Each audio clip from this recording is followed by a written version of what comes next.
Hola, soy la Basmati, de nuevo con vosotros.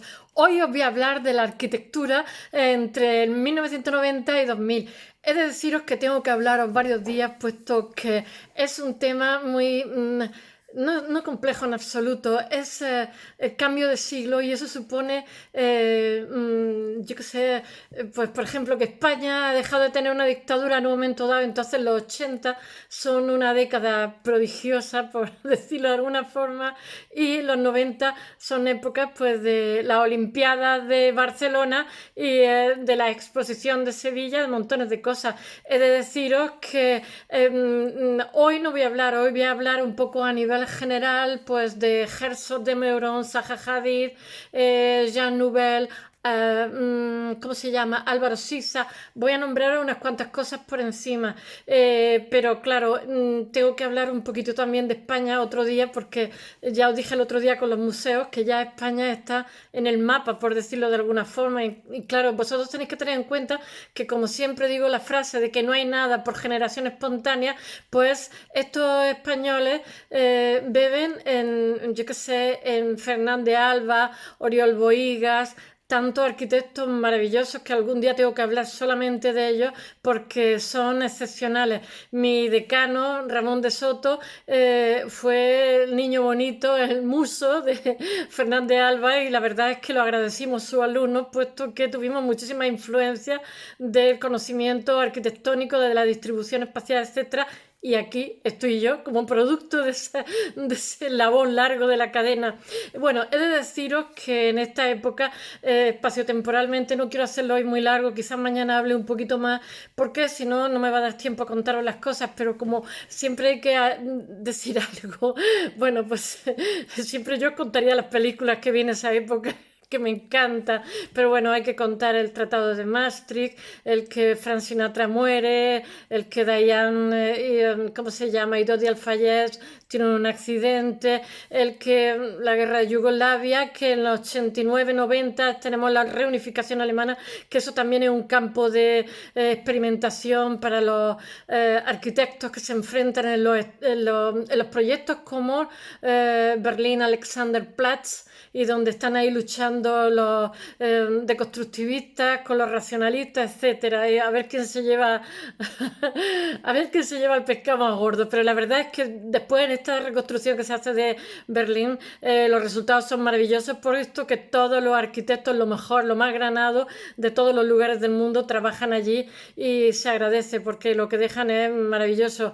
Bueno, ¿qué más puedo yo contaros? Bueno, que en esta época estamos entre los 90 y el 2000, pues que os lo voy a nombrar por encima solamente. Pues ya sabéis que aunque tenemos Renkul Haas que escribe y él loa a las grandes ciudades y tal, pues tenemos, la verdad es que las cosas que dice son muy interesantes también, ¿eh? Pero el hecho real es que, por ejemplo, un Tokio cada año, cada poquísimo tiempo, el 25% de la ciudad, o sea, un cuarto de la ciudad, se tira y se vuelve a hacer, porque las concentraciones humanas son tan grandes que es un desafío para los arquitectos. Y entonces, por ejemplo, Renzo Piano hace en esta fecha, entre el 90 y el 2000, en una isla hace un aeropuerto artificial. O sea, de yo no sé cuántos kilómetros. ¿Y cómo se llama? Norman Foster hace otra cosa parecida en Hong Kong, también en esta fecha. He de deciros que, bueno, que en España, pues que Barcelona ha tenido una reorganización. Gracias como ciudad, es la ciudad que más se reorganiza y mejor se reorganiza. Pero por un lado, por la ilusión de las Olimpiadas, pero por otro lado, porque también tiene un Oriol Bohigas que, por favor, es maravilloso y tiene muchísimo que ver. Y además, también en Barcelona intervienen japoneses, Álvaro Siza, Renzo Piano, Aldo Rossi. Bueno, lo mejor de lo mejor en que yo que sé, Enrique Miralles, que después se murió relativamente joven, yo que sé, el mercado de la buquería. Pero es que no solamente es Barcelona, es que también es Badalona, en fin, España cambia totalmente. He de deciros también también que, por ejemplo, en Sevilla está ¿cómo se llama? La estación de Santa Justa, después está la Expo 92, que aunque es desigual, tiene bastante calidad, que también supone un giro para la ciudad. Y he de deciros que, por ejemplo, nuestro Moneo hace el museo tan maravilloso de Mérida, pero que también hace Atocha en Madrid. Estoy simplemente tocando por encima lo que es la década esta entre el 90 y el 2000, que para España, ya os dije que España fue una grandísima vitalidad la década de los 80, y la 90 lo que pasa es que, digamos, da su fruto toda esa vitalidad y todas esas cosas que han ocurrido en los 80. Hay muchísima ilusión a nivel nacional y eso se traduce en lo que ocurre. También he de deciros que está la guerra del Golfo, que bueno, que se firman unos tratados, una de las tantas guerras del Golfo, que bueno, que ya Chirac sustituye a Mitterrand. Me estoy acordando así de lo primero que se me pasa por la cabeza, que Sujarno dimite, no sé, es que no sé, no me acuerdo de todas las cosas. Creo que mañana buscaré a ver si me acuerdo de más cosas. Ya sabéis que también se hace en esta década, también está la biblioteca de Mitterrand, que Mitterrand hace muchos, ¿cómo se dice?, monumentos, yo que sé, gigantescos y bueno, muy bonito. Ahora os voy a hablar de uno de ellos, que es el de Jean Nouvel, que hace sobre el mundo árabe. Ahora os lo nombraré, y es gracias a Mitterrand, y bueno, y gracias a Mitterrand, y que Francia tiene ahora mismo 9-10 millones de árabes y tiene mucho vínculo con las colonias, y ha sido metrópoli de muchísimas colonias árabes, y hace muy acertadamente un instituto árabe, no sé qué, pero con una estructura de museo, que es una preciosidad. Y no me acuerdo de las cosas que pasan bueno, que hay conflictos, después de haber habido una guerra civil, hay conflictos en África, en Burundi, y no me acuerdo cómo se llama, la de los Tutsi, la de los... bueno, en realidad os voy a decir una cosa, los conflictos, o sea, cuando cae el muro de Berlín, pues como que Occidente respira, porque dice, ahora podemos tener una época de muchísimo sosiego, ¿no? Porque ya han desaparecido aquello que nos inquietaba, que era esa lucha por el armamento, esa inquietud de una tercera guerra mundial, y entonces vamos a tener paz y nos vamos a poder relajar, pero realmente no es así, porque lo que pasa es que está la guerra de Yugoslavia, que es de una brutalidad espantosa, se asesinan entre vecinos, yo qué sé, es una cosa de horror, y entonces como que nos recuerda al primer mundo los frágiles que somos, que en realidad los conflictos han desaparecido de un sitio, pero han aparecido, hay también, me parece que en Perú, lo de la embajada esta, que se resuelve de forma sangrienta, lo de Tupac Amaru, no me acuerdo, estoy así pensando qué es lo que ocurre en la década de los 90, no sé, seguramente si lo mirara, bueno, que sí. Estoy mirando. Mañana os lo contaré. Que Gran Bretaña devuelve Hong Kong a China. Cosas así. Bueno, en realidad ahora mismo voy a nombrar a unos cuantos, y quizás, no sé si estaré 2 o 3 días, no sé si lo alternaré con artistas de otro tipo, que sabéis que lo hago, o simplemente lo haré seguido, porque creo que es importante que nombremos qué pasa por España también y otras partes del mundo. Y bueno, ahora os voy a nombrar unos cuantos arquitectos que ya he hablado de ellos, como Herzog y de Meuron, Álvaro Siza, Jean Nouvel. No he hablado de él, pero hablaré. Y, ¿cómo se llama? Para que os hagáis una idea de qué es lo que bulle en los años 90. No os hablo de Renkulhas, quizás mañana hablaré, y también de... Ay, ¿cómo se llama? El que hace el Museo Judío en Berlín, que es una maravilla el Museo Judío. Y bueno, ya sabéis que tenemos todavía deconstructivismo, y después tenemos también el racionalismo de Aldo Rossi, porque Herzog y de Meuron, que son los que harán después el estadio de Pekín, son discípulos suyos. Y bueno, tenemos a Álvaro Siza, en fin. Ahora lo contaré, espero que os guste, pero estoy intentando no entretenerme demasiado, porque esta década ya nos va tocando cada vez más cerca, es un cambio de siglo, España ya está presente en el mapa internacional. Hoy os voy a hablar de Calatrava un poquito, he cogido de cada autor 1 o 2 proyectos no más, porque tampoco el tiempo me permite que me expanda demasiado, y realmente lo que se trata es como de hacer una radiografía de lo que es esa década, que es interesantísima, sobre todo todo porque confluyen varias corrientes, como he dicho, corriente de racionalismo, corriente de deconstructivismo y corriente de posmodernidad. Están todos juntos y luchando, pues como he dicho antes, por la reconstrucción de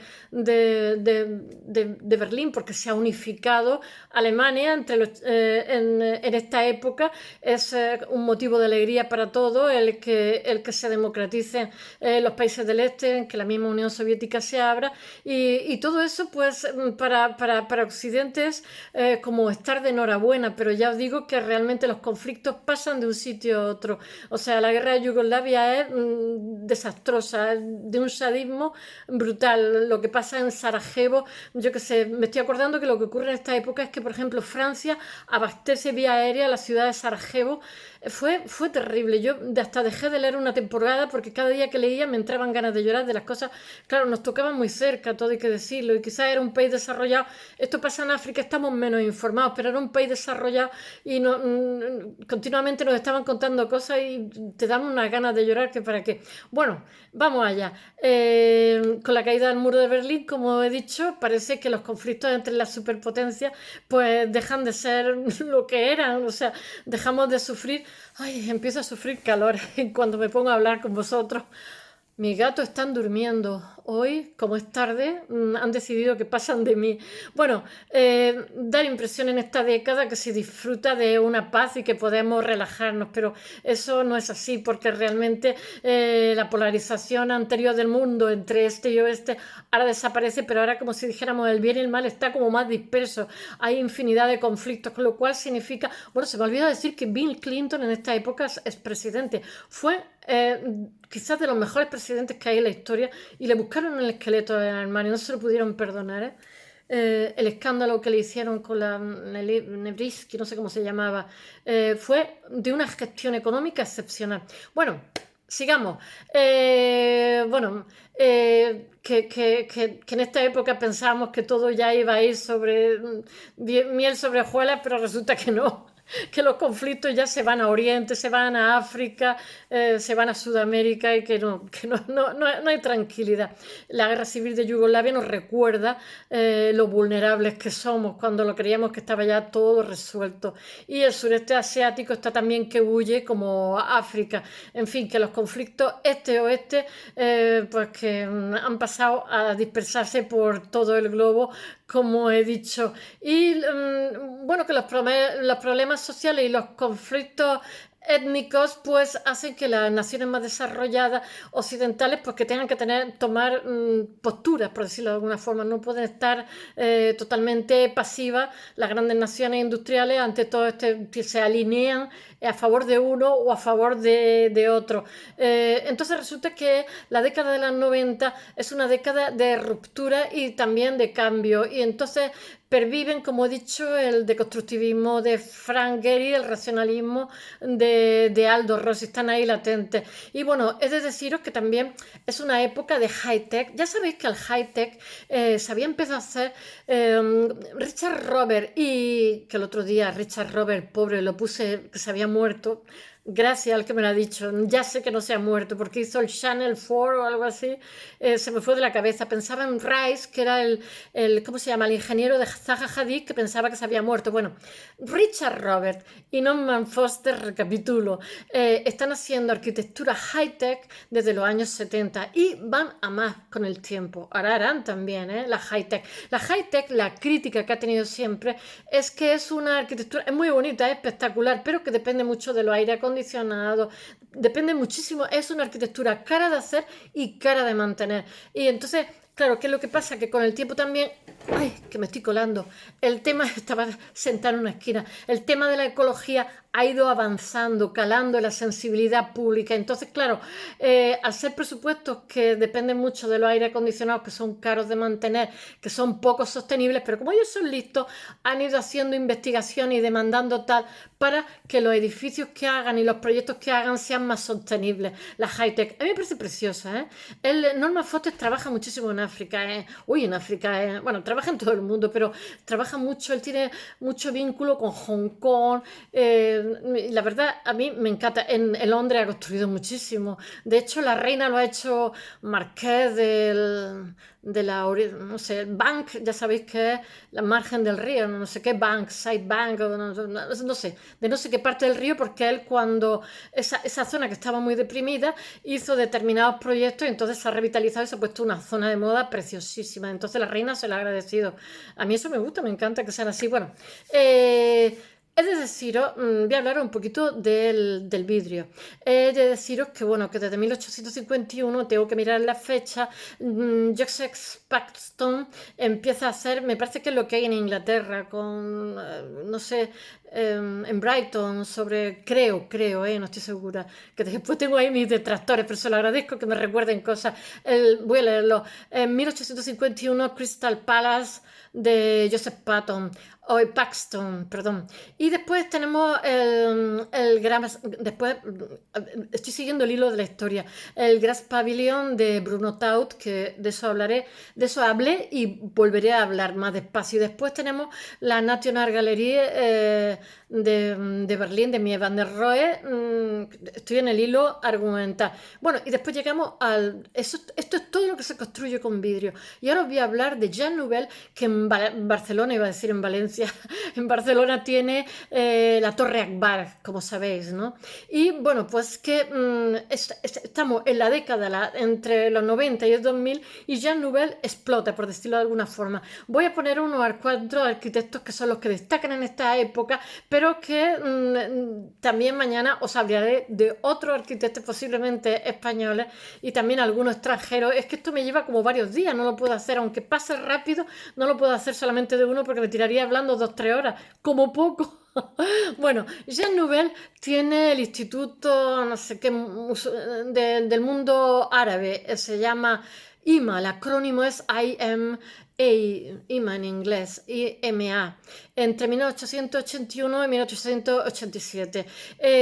Eso lo hace junto al Sena, es de vidrio, pero es una preciosidad, porque además voy a decir una cosa, bueno, lo hace la época Mitterrand de París, que hace muchos edificios así faraónicos, como he dicho, hace también la gran biblioteca, entonces lo que hace son que pone no sé cuántas mil placas solares que le da que son como diafragmas sensibles y que tienen como entradas de luz también, de tal forma que si estás dentro, él recrea totalmente los pilones bueno, le da una serie de servicios como un museo moderno, me refiero a cafetería, sala de exposiciones, sala de conferencias, etcétera, ¿no? Pero a su vez ambienta todo ese proyecto casi del siglo XXI, porque lo que pone fuera son placas solares, pero que le da unos dibujos que entra la luz. Y entonces, por un lado, es sostenible y por otro lado, digamos, esos diafragmas se abren o se cierran en función de la luz que tiene, con lo cual la entrada de luz que hay hacia adentro es como oriental, o sea, es como entre luces y sombras, así en penumbra un poco, y es una pasada de bonito. Y bueno, que no sé, que incorpora el esquema de los museos, como he dicho, la distribución de los años 80, pero realmente ya está haciendo una arquitectura del siglo XXI, con esos paneles solares que son bestial. Él hace como, él entra y tiene como un salón lleno de columnas que recuerdan una mezquita, que no es una mezquita, porque es una arquitectura high-tech y lo que le está, claro, es un instituto del mundo árabe, lo que está haciendo es un guiño al mundo árabe, porque esto es como un homenaje que se hace en el centro de París a lo que es el vínculo entre el mundo árabe y Francia, y lo hacen con muchísimo acierto. Bueno, que su fachada está llena de formas geométricas, pero que son paneles solares que se cargan, pero a su vez, en función, como he dicho, de la luz que hay, se abre o se cierra. Y además tienen el acierto esos paneles solares de dibujarlos con emblemas de la cultura musulmana, emblemas geométricos que son bien bonitos. Y entonces hace que la luz incida de una forma u otra en función de la luz exterior. París ya sabéis que está muy nublado siempre, con lo que me imagino que eso estará bastante abierto siempre. También, yo digo, siempre que voy a París, digo, aquí es que no sale el sol nunca, he ido en primavera, he ido en invierno, digo, siempre está nublado. Bueno, que estas pantallas tienen una retícula geométrica, como he dicho, que son musulmanas. Y que bueno, estoy buscando el número de pantallas que tiene, pero no lo sé. 27.000 células solares. Es que no me las sé de memoria, las cifras no me las puedo aprender porque son tantas. 27.000 células solares que abren o cierran unos diafragmas según la incidencia de la luz. Mira, ahora más tarde haré el blog y es una preciosidad, de verdad. Jean Nouvel también, cuando la ampliación de Berlín, he puesto otro proyecto más porque me ha parecido maravilloso todo lo que hace. En 1900, lo hace entre el 93 y el 96. Ya sabéis que la unificación de Berlín entre 89 y 90, entonces se llama a los arquitectos, empiezan a hacerse proyectos y bueno, uno de ellos son la de la Galería Lafayette en Berlín, es como un cono invertido hacia el suelo, es de bonito y se hace entre el 93 y 96 y yo lo veo una escultura totalmente y se hace en la Friedrichstraße. He mirado porque Friedrichstraße no me he acordado. Y bueno, eso es otra cosa. Os he cogido unos cuantos proyectos que se dan en 1990 para que sepáis que es como lo más emblemático de lo que se da. Pero os digo que me faltan españoles y que seguramente pues mañana os hable de Atocha, os hable de Mérida, os hable de una serie de sitios de la Expo y de tal, porque creo que ya estamos en el mapa en esta época. Bueno, Nouvel apuesta por la Galería Lafayette, que se hace ya en zona, digamos, de ampliación de Berlín y apuesta por seducir al cliente, pero desde un cierto cosmopolitismo. Ya sabéis que el otro día os contaba lo de Estados Unidos, que en los supermercados los arquitectos, un grupo de arquitectos que son como escultores, sorprendían al cliente porque lo hacían cada uno distinto, porque le hacían ver como espejismo, ¿no? Con un cierto dramatismo de ¿esto qué es? ¿Se cae el supermercado? No, él todo lo contrario. Él estimula la seducción, pero a través, como si dijéramos, de la elegancia, del cosmopolitismo, es francés. Bueno, él utiliza, aquí es todo un cono invertido de vidrio y transparencia, un inmenso cono invertido y que alcanza a todas las plantas. Y bueno, que la planta baja es como el cono invertido, es la más pequeña. Y bueno, he de deciros que tiene un grandísimo éxito este proyecto. De hecho, pasa la historia de la arquitectura, por decirlo de alguna forma. Ahora os voy a hablar de nuestro Calatrava. Yo he visto exposiciones de Calatrava. He estado viendo cómo en Valencia el puente le hacían las pruebas porque vivía entonces, le ponían montones de camiones y yo decía, no sé, como unos camionacos cargadísimos. Yo nunca había visto cómo se hacen las pruebas a los puentes. Y el puente de Valencia, mirar, yo vivía allí y estaba cerca del puente y tuvieron que ponerle como unos pinchos porque resulta que los escaladores se hacían apuestas con unos retos a ver quién escalaba. Entonces pasabas por el puente y te encontrabas gente escalando por el puente, pero escalaban a prisa y es difícil. Y además son como zonas curvas.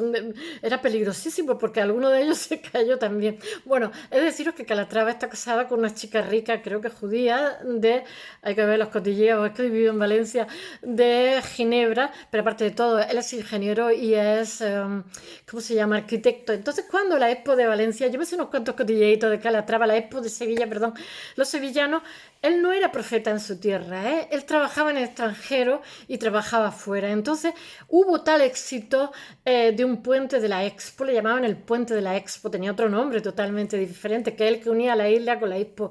Y era un puente de Calatrava, fue muy loado, dijeron los valencianos. ¿Cómo que un valenciano ha hecho esto? Ahora mismo queremos un puente. Hicieron el mismo puente en el centro de Valencia en poquísimo tiempo. Y a raíz de entonces, bueno, Calatrava hizo un montón de proyectos punteros en Valencia, la ciudad del arte, la ciencia y todo eso. La mitad la ha hecho Calatrava y es preciosísimo, a mí me encanta. Y también era una zona deprimida. Tiene mucho que ver con lo que hizo en Canarias, que ahora lo contaré. También lo criticaron también muchísimo diciendo que va a envejecer ese hormigón armado, que no sé cuánto. Pero la verdad es que ha convertido una zona que era horrorosa en Valencia, que te daba miedo pasar por la noche, en una zona magnífica, casi la mejor. E incluso ahora mismo se filman infinidad de películas en ese marco. Es muy bonito. Yo siempre que voy intento ir. Bueno, vamos a pasar. Calatrava, que tiene su despacho en Ginebra, bueno, pues todas las cosas que hacen, he cogido dos proyectos. Uno que es un puente de Bilbao, que yo creo que siempre es el mismo puente, pero vamos, quiero decirte que no quiero desilusionar al que ha escrito esto porque tengo mis fuentecillas, tengo mis libros, mis fotocopias y mis cosas. Y yo digo, bueno, pues este es el mismo puente de Sevilla y del de Valencia, pero en fin, vale. He cogido dos proyectos. Uno es Santa Cruz de Tenerife, que es una preciosidad y lo hace en esta época. Y otro es el de Bilbao, que en realidad en esta época hace el puente de Sevilla, hace el puente de Valencia y bueno, y el puente de Bilbao. Y en Valencia hace también, en esta época, lo sé porque vivía allí y además estaba cerca, una estación, la estación de la Alameda, hace muchísimas cosas en Valencia, pero ya os digo que al principio no era profeta en su tierra, todo lo hacía fuera, no sé por qué, ya sabéis que estas cosas rarunas pasan, aunque sea una persona de talento. He visto exposiciones de sus proyectos, ha hecho edificios en, ¿cómo se llama?, en Suecia y tal. Y toda la exposición de sus proyectos la vi en el Museo de Arte Valenciano, Museo de Arte Moderno Valenciano, no, Instituto de Arte Moderno, el EIVAN, no me acuerdo el acrónico, lo que significa. Bueno, venga, voy a contaros que si no me estoy enrollando aquí demasiado. Él pertenece a la high-tech. Primero era ingeniero y después se hizo arquitecto. Entonces, de alguna forma, ya sabéis que los arquitectos, cuando quieren así denostar a alguien, le dicen, es un ingeniero, para decir que no es arquitecto, no, bueno, pues este era primero ingeniero y la arquitectura que hace, la verdad es que tiene mucho guiño a la ingeniería, pero es muy bonita, es muy bonita. Y sus estructuras recuerdan un poco el espinazo de un animal prehistórico, o ¿sabes lo que recuerda también? Las espinas de los peces. Es preciosa. Todo esto lo voy a poner en el blog, Santiago Calatrava. Bueno, Santiago Calatrava es un español afincado en Ginebra que se casó con la hija de un banquero suizo, en fin, braguetazo, este chico que listo era un hombre normal, muy empollón. Y todas las formas de Calatrava están atravesadas de forma arqueada y dinámica, que por su expresividad recuerda un poquitito, sí, yo estoy de acuerdo en eso. ¿Acordáis que os estuve hablando de la terminal de la TUA, de Eros Arenin? Me parece que son los años 60 en Nueva York, que es precioso. Y después Eros Arenin hace ¿cómo se llama? El aeropuerto, a raíz de esto, de que tuvo un éxito mundial. Su padre fue un arquitecto también muy bueno. Hace el aeropuerto ¿cómo se llama? De Washington, DC. Y allí es menos cañero, pero también lo hace muy bien, ¿eh? Bueno, este hace como soportes de hormigón afiligranados en forma de nervadura y se apodera de los espacios y los dota de un carácter vivo, como sucede en el Palacio de Exposiciones de Tenerife, que lo hacen entre el 92 y el 95. Es precioso, a mí me recuerda como, no sé, como una planta la pita que se está abriendo. Eso después lo repite de alguna forma en Valencia, que es una preciosidad también. Valencia le hace, pero en Valencia lo hace todavía más, lo hace sobre agua, he estado 1000 veces allí. Bueno, en la arquitectura de Calatrava surgen asociaciones. Yo no que sé cómo pueden los arquitectos aguantar las presiones, ¿eh? Porque es que ahí tienen unas presiones horrorosas de otros compañeros envidiosos, de la sociedad que muchas veces no entiende los proyectos y dice barbaridades, de los políticos que quieren reducir el presupuesto, no sé, creo que son campeones, porque lo más fácil es hacer la arquitectura, lo más difícil es aguantar toda la gente loca. Cuando estuve allí, las barbaridades que decían.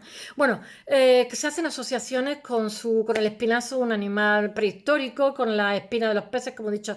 En Valencia hace ¿cómo se llama? La estación de Alameda, que la hace entre el 91 y el 95, y no sé, os he contado unas cuantas cosas, podía hablar bastante más de... Ahora voy a hablar un poquito de Zaha Hadid, que ya lo he hecho en otras ocasiones. ¿Sabéis que Zaha Hadid era matemática, que su padre era ministro en Irak, y entonces hubo un golpe de estado, y entonces el padre dijo todo el mundo para afuera, y entonces cogió a los hijos, los metió en colegio. Su padre eran personas cultas todo. Ella dice que en la época que ella creció, sería como 1 o 2 años más que yo, que en la época que ella creció en Irak todo el mundo estudiaba, que ellos no eran ricos y que tenía primas farmacéuticas, médicas y tal, que todo el desastre que vino después fue producto de tanto golpe de estado y tanto... Que hubo otra vida en Irak. Entonces ella, el padre coge y se van todos fuera, lo pone en un colegio suizo, y entonces ella aprende varios idiomas. Entonces ella se hace matemática, como he contado, en Beirut. Y cuando termina matemática se va a Londres, y entonces dice, bueno, voy a probar suerte, y se mete a hacer arquitectura y es brillante. De hecho, Ren Koolhaas la coge para su despacho y la coge como asociada, no la coge como becaria, ¿eh? Porque cuando es estudiante, ella participa y entonces ella le roba el RISE, que dije el otro día que no sé si se había muerto, que es un ingeniero excepcional, porque ella ella es de constructivista. Lo que pasa es que no tiene nada que ver con Frank Gehry. Lo que hace ella para mí es un genio. No hay un solo, ¿cómo se dice?, proyecto que me desagrade. Todos han pasado a la historia. Lo que pasa es que trabaja tanto, tanto, tanto que se muere. Y además, de verdad, de trabajar. Se murió, le dio pues una bronquitis, le dio un infarto en Los Ángeles, porque lleva muchísimos proyectos a la vez, muy, muy ambiciosa. Y de hecho, cuando le da eso ya era de las grandes. Y a lo mejor había transcurrido, como si dijéramos, 10 años o 15 años desde que se hace famosa. Y se hace famosa ahora con lo que os voy a contar entre los 80 y los 90, porque ella era muy buena dibujante y muy buena pintora, pero ella se definía a sí misma como escultora. Por eso probó suerte con la arquitectura, porque su padre no le había dejado de ser escultora, como Olga Bauzisa, porque dice que los escultores se mueren de hambre y llevan razón. Aquí lo dice una. Bueno, entonces resulta que ella tiene muchos proyectos y nadie los coge porque les parecen unos proyectos muy locos. Ella dice que a partir de que Frank Gehry hace su Guggenheim de Bilbao, entonces empiezan a contratarlo a gente como ella. Dice que fue un total éxito. Pero bueno, voy a decir una cosa. Philip, el arquitecto, es que sabéis que me pica todo cuando habla aquí, el arquitecto norteamericano, hace en el MoMA una exposición y reúne a los mejores que hay en ese momento, que son de constructivistas, que son Libeskind, Renkul Haas, Zaha Hadid, en fin, y Gehry, Frank Gehry y tal. Y entonces pueden como exponer lo que les dé la gana. Pues uno expone, los alemanes exponen, el mismo gobierno alemán ayuda a llevar sus proyectos, cada uno expone lo que quiere. Y Zaha Hadid expone dibujos suyos, dibujos de proyectos. Y entonces uno de los señores, un suizo, Levitra, el empresario de Vitra, pues pasa por allí y como que se enamora de estos dibujos de Zaha Hadid, que nunca había hecho ni un solo proyecto. Todo el mundo sabía que era genial,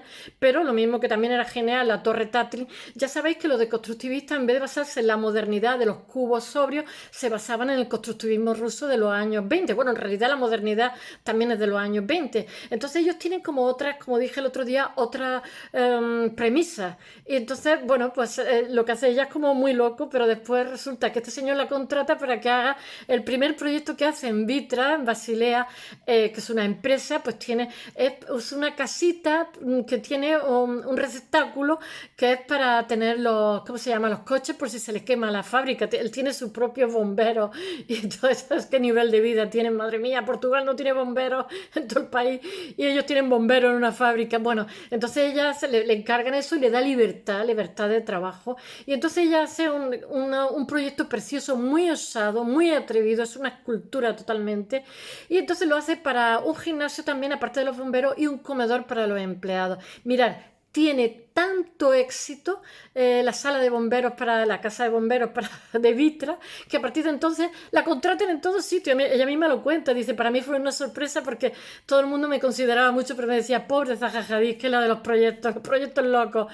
Entonces a partir de y bueno, porque tiene muchísimo aplauso, incluso en España, en Zaragoza, en la Expo de Zaragoza, en todos sitios, y en todo el mundo, en China, en Estados Unidos, porque todos los proyectos son preciosísimos. Y es a raíz de esto, tiene tanto éxito, incluso en su momento, que es entre los 90 y el año 2000, que el señor de la fábrica decide que eso no se usa para los bomberos, que se usa de galería para exponer sus propias, porque es una fábrica de sillas o yo no sé qué cosa, bueno, que se usa como sala de exposición. Ahí lo dejo, para que veáis hasta qué punto simplemente una exposición hace que lo vea un señor, que vea los proyectos de esta mujer, que esta mujer estudia tarde su arquitectura. Y en un momento dado, Zaha Hadid se proyecta al universo, pero en nada de tiempo. Ya sabéis que es iraquí, que reside en Londres, y entonces la contratan, tengo que leerlo porque es alemán, en 1993 en Wayland Rein, que para que le da total libertad y bueno, es allí donde Frank Gehry también hace el museo de diseño de Vitra. Este señor ya había apostado por los grandes. He de deciros que también el británico, tengo que leerlo, no me acuerdo, Nicolas Grimshaw, me acuerdo de Nicolas, pero muchas veces no me acuerdo de los apellidos, trabaja en el Alto Rin también para la fábrica de Vitra. Lo de vender sillas se le da bien al hombre porque los mejores arquitectos han trabajado allí. Bueno, A vista de pájaro, este proyecto de Zaha Hadid parece como un avión de papel. Es una pasada, pero ella le roba a Rem Koolhaas ¿cómo se llama? Un ingeniero alucinante, porque sabéis que hay una cosa que es resistencia a materiales. Ellos pueden proyectar lo que sea, pero tienen que tener un ingeniero buenísimo para que no se les caiga, vamos, ni una mota. Porque después a los arquitectos se les caen cosas, matan obreros, matan gente, y eso es una responsabilidad. Además, un desprestigio que ya nadie después te contrata, ¿eh? O si lo hacen con revisándote mucho las cosas y no dejándote libertad. Bueno, el garaje se utiliza, o sea, lo que le encargan es un garaje, pero hoy se ha quedado como sala de exposición porque se ha quedado, es excepcional. Hoy los muebles se exponen allí porque es una preciosidad. Y bueno, que a partir de entonces se catapulta. Y bueno, ahora voy a hablar de alguien que es totalmente la antítesis, que es Jacques Herzog y Pierre de Meuron. Herzog, que es un apellido muy judío, ¿eh? Estos son la antítesis, estos son discípulos, como hablé el otro día, de Aldo Rossi, que es el racionalismo, o sea, es la sobriedad, porque ya sabéis que los italianos lo hacen también en los museos, lo que hacen para que convivan cuando restauran un museo es que dejan al aire, para no darle prioridad al barroco o al renacimiento y tal, lo que dejan es al aire los diferentes estratos de las diferentes épocas, para que tú cuando vayas allí te des cuenta que por ese sitio han pasado muchas generaciones y que todos han dejado su impronta, ¿no? Entonces, eso ya lo están utilizando los arquitectos italianos, que lo hacen muy bien, porque tampoco quieren reproducir, cuando ya sabéis, con el tema de la Segunda Guerra Mundial, tenían ahí como una dicotomía, los arquitectos no sabían si ser historicistas, o sea, reproducir las cosas como eran, o simplemente respetando como habían sido y lo que le había ocurrido, meterle un cristal contemporáneo, meterle una estructura contemporánea, pero dejar al aire para que tú cuando llegaras pudieras leer las diferentes épocas, o sea, lo que le había colocado el arquitecto actual y las diferentes, digamos, estructuras materiales, sillares, etcétera, etcétera. Y entonces es lo que hacen estos cuando hacen una casa, la reconstruyen, una casa en la Liguria que se llama Le Tavole o algo así, y entonces utilizan la sencillez, o sea, utilizan una estructura de hormigón que es la modernidad. Herzog y de Meuron también tiene un éxito mundial y a partir de ahí también lo contratan porque es un proyecto modesto, es una casita, no es una casaza despampanante. Entonces ellos lo que utilizan es ¿cómo se llama? Piedra, que es lo que tenía la casa siempre. Piedra de cantera que no está pegada por nada, está simplemente superpuesta, pero tiene una estructura de hormigón porque de alguna forma han restaurado la casa. Entonces dejan la estructura de hormigón al aire para que se vea y después la reconstruyen con su material original. Entonces lo que mezclan son dos tradiciones: la tradición secular de la piedra de cantera que está deja caer una sobre otra formando un muro, y la tradición de la modernidad donde está el hormigón, que se ve la estructura del hormigón que utiliza en la casa para restaurarla. Y es una preciosidad, no tiene más. Bueno, Herzog y de Meuron ya habían tenido el éxito de la Tate Modern Gallery. Y de hecho hay una ampliación ahora y la van a hacer ellos otra vez. Uno de ellos tiene casa en Tenerife, porque también ha hecho cosas en Canarias. Han hecho cosas en todo el mundo. Porque si os acordáis de Pekín, ¿cómo se llama? El estadio de Pekín lo hacen en colaboración con Ai Weiwei. Es una preciosidad el estadio de Pekín. Bueno, y bueno, ellos la restauración de la Tate Modern Gallery lo hace en la Central, en la antigua Central de Bankside. Bankside es el lado de la orilla, que era horrorosa, era una térmica feísima que la convierte en una preciosidad que también, como pasa en lo que hace Renzo Piano con el Centro Pompidou, recibe una variedad de millones de visitantes y se ha quedado pequeña, es una maravilla. Y bueno, la tabla de Liguria lo hacen entre 1982 y 1988, pero ya a partir de entonces ya tienen un montón de proyectos y ya tienen un boom entre los años, ya os he dicho que son discípulos de Aldo Rossi. Entonces entre los 90 y los 2000 ya son de los arquitectos con mayor éxito, como le pasa a Zaha Hadid. Han partido de una cosa pequeña y ya tienen proyectos en todo el mundo. Y entonces ya os he dicho que lo que unen son la tradición de la modernidad, del cemento, con la mampostería de piedra, que es una tradición secular. Y entonces generan una especie de estética una síntesis de materias diversas, que es precioso, pero todo eso ya viene del racionalismo italiano, como he contado. Y bueno, no sé qué más deciros. Ellos ya, después de esta casa, lo contratan en Múnich, hacen como una casa, tengo que leerlo porque es de 1993 y es una palabra en alemán que no, Munich of Oberforing, y es una casa parecida, pero esta vez lo hacen en madera y lo hacen también con cristal esmerilado. O sea, la parte de abajo es un cubo y la parte de abajo ahí guiña la modernidad. La parte de abajo es totalmente cristal y donde está la biblioteca, la sala de estar. Después una segunda planta que es madera de abedul, madera de olivo, y una parte de arriba que es cristal esmerilado. Y entonces se genera una simetría entre el cristal de arriba y el cristal de abajo. Tiene también muchísimo éxito. Entonces, bueno, las cosas que hacen, tiene un guiño a la casa Tábole. Lo que pasa es que la casa Tábole es más rústica porque es con piedra de cantera. Y bueno, que ahí lo que pasa es que la casa Tábole utiliza madera, vidrio y hormigón. Y bueno, este segundo proyecto que hace tiene como un efecto cromático del edificio que resulta muy cerrado. Y después hace otro proyecto más que son para una casa de seguros, que no sé cómo se llama, tengo que buscarlo. Ah, sí, la compañía de seguros de accidentes de Basilea. Entonces ahí lo que pasa es que se encuentra un edificio antiguo que lo que tiene es que añadirle, por decirlo de alguna forma. Y entonces allí utilizan diferentes cuerpos, o sea, no abaten lo antiguo, y lo que lo hacen es convivir como con tres tipos de vidrio que están en la zona nueva, que están tratados, y lo que le producen son una sombra, unas luces y unas sombras, que hacen un juego de luces y sombras muy bonito. Mis gatos ya han venido. Entonces lo que hacen, digamos, es como un tratamiento, lo que hacen es una síntesis entre lo antiguo y lo muy, muy moderno, porque la otra parte del edificio es totalmente de vidrio. Ya os digo, como 3 capas de vidrio, por favor. Es que están llamando a las chicas, estamos en época es como otra primavera ahora. Y entonces, bueno, juegan con las transparencias, las luces y las sombras. Ya sabéis que estamos en la década entre el 90 y el 2000. Esto se hace tirando al final de 2000.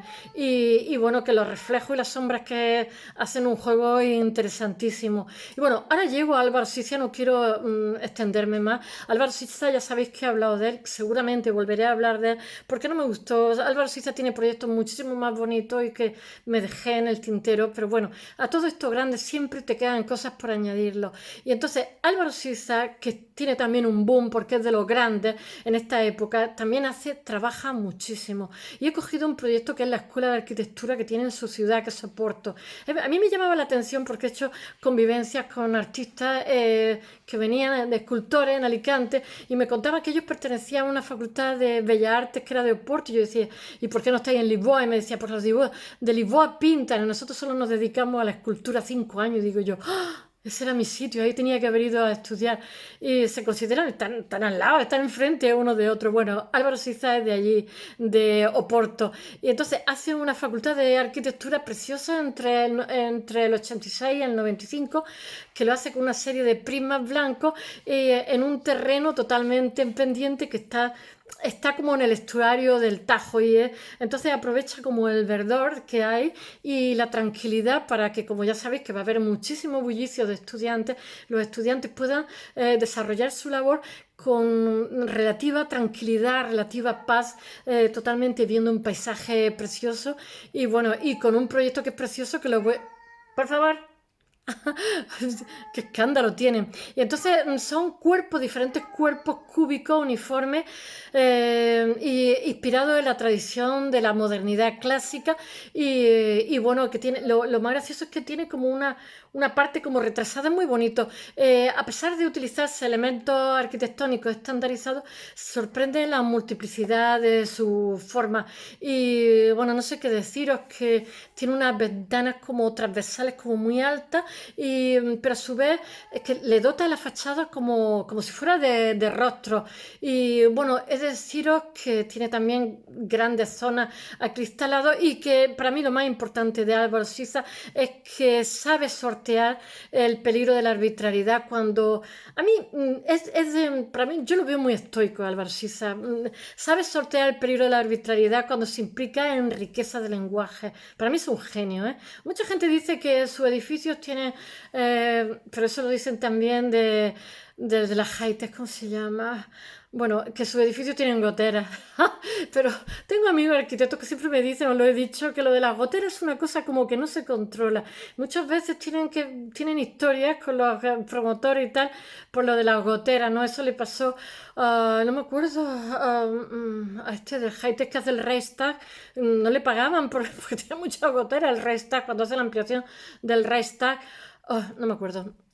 Mañana lo diré, que es tarde. Bueno, él sabe sortear la arbitrariedad cuando implica la riqueza del lenguaje arquitectónico. Yo lo veo muy monumental y muy clásico. Tiene un guiño de Grecia y Roma, que para qué, pero bueno, utiliza otros recursos.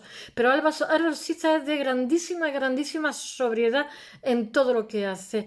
Y todas sus construcciones son muy armónicas, tienen muchísima belleza, una distribución espacial preciosa. Y él hace también, me parece que es lo de ¿cómo se llama? La exposición de Oporto, no sé qué, en Portugal también la organiza él y es otro, ¿cómo se dice? Otro proyecto magno. Y bueno, su arquitectura tiene muchísima exactitud y lejos de producir monotonía, lo que es de muy sobria, tiene muchísima claridad formal. Entonces, por eso he puesto juntos a Herzog de Meuron y Álvaro Siza. Y bueno, ambos se hacen famosísimos y se convierten en élite en esta época, entre los 90 y el 2000. Espero que os haya gustado. Hasta mañana.